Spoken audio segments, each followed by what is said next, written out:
बड़ी खबर यह है कि अमेरिका को जंग के पहले हफ्ते में 3,200 से ज़ायद जानी नुकसानात और भारी फौजी साजो सामान का नुकसान हुआ है। ऐसा ज़राए के हवाले से, ईरानी फौजी ज़राए के हवाले से यह खबर सामने आई है। ये बहुत बड़ा नुकसान है अगर ये खबर सच है। अमेरिका को जंग के पहले हफ्ते में, जी हाँ, पहले ही हफ्ते में 3,000 से ज़ायद जानी नुकसानात और भारी फौजी साजो सामान का नुकसान हुआ है। ये ईरान के फौजी ज़राए के हवाले से खबर आ रही है।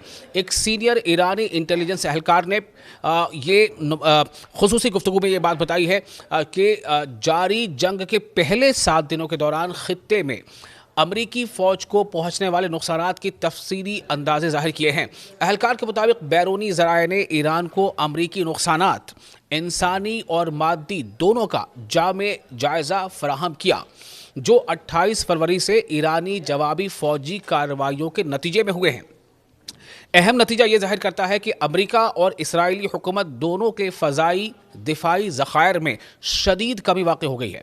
यानी जो एयर स्ट्राइक को लेकर के जितने भी उनके पास स्टॉक्स थे उसमें काफ़ी कमी है, यानी कि उनके पास अब मिसाइलों की कमी हो गई है, जिसे अहलकार ने इंतहाई संगीन करार दिया है। इंटेलिजेंस रिपोर्ट के मुताबिक हलाकतें भी नुमायाँ हैं, जिनमें कम अज़ कम 200 अमरीकी फ़ौजी हलाक जबकि 3,000 से ज़ायद ज़ख्मी हुए हैं, वो भी सिर्फ पहले हफ्ते में। ये सिर्फ पहले हफ्ते का आंकड़ा है जो ईरानी फौजी ज़राए के हवाले से खबर सामने आ रही है।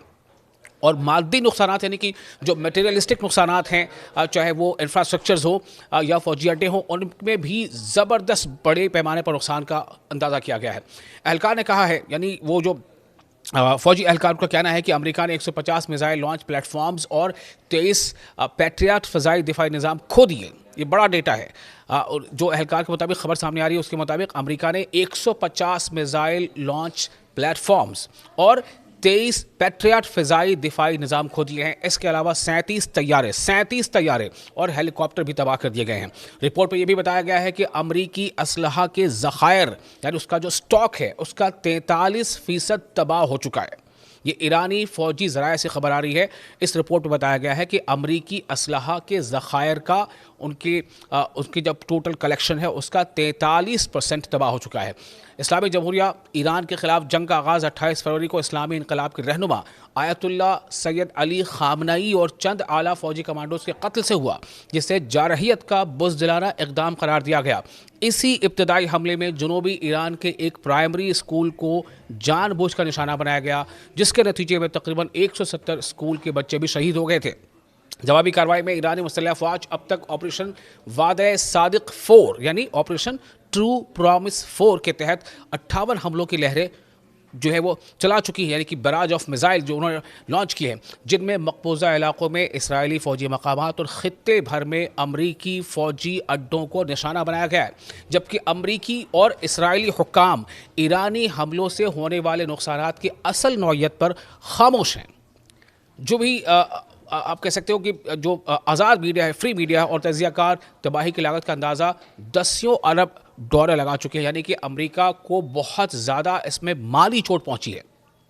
ख़ास तौर पर उन्होंने निशानदेही की है कि ईरानी दुरुस्त मिसाइल हमलों में अमरीकी, यानी जो बैलिस्टिक मिसाइल्स हैं उनके हमलों में अमरीकी इसराइली दिफाई निज़ाम, जो उनका डिफेंस सिस्टम है, डिफेंस इंफ्रास्ट्रक्चर है और रडार तकरीबन मुकम्मल तौर पर तबाह हो चुके हैं।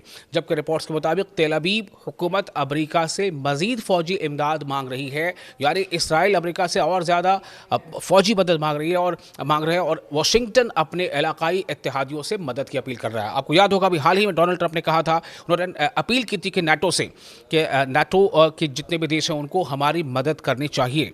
तो एक तरफ से अमेरिका जो नाटो के मुल्कों से मदद मांग रहा है, नाटो के मुल्कों के अलावा भी कई मुल्कों से मदद मांग रहा है हॉर्मुज़ के ताल्लुक से, यहाँ तक उसने चीन से भी अपील की, और वहीं इसराइल जो है वो लगातार अब अमेरिका से मदद मांग रहा है।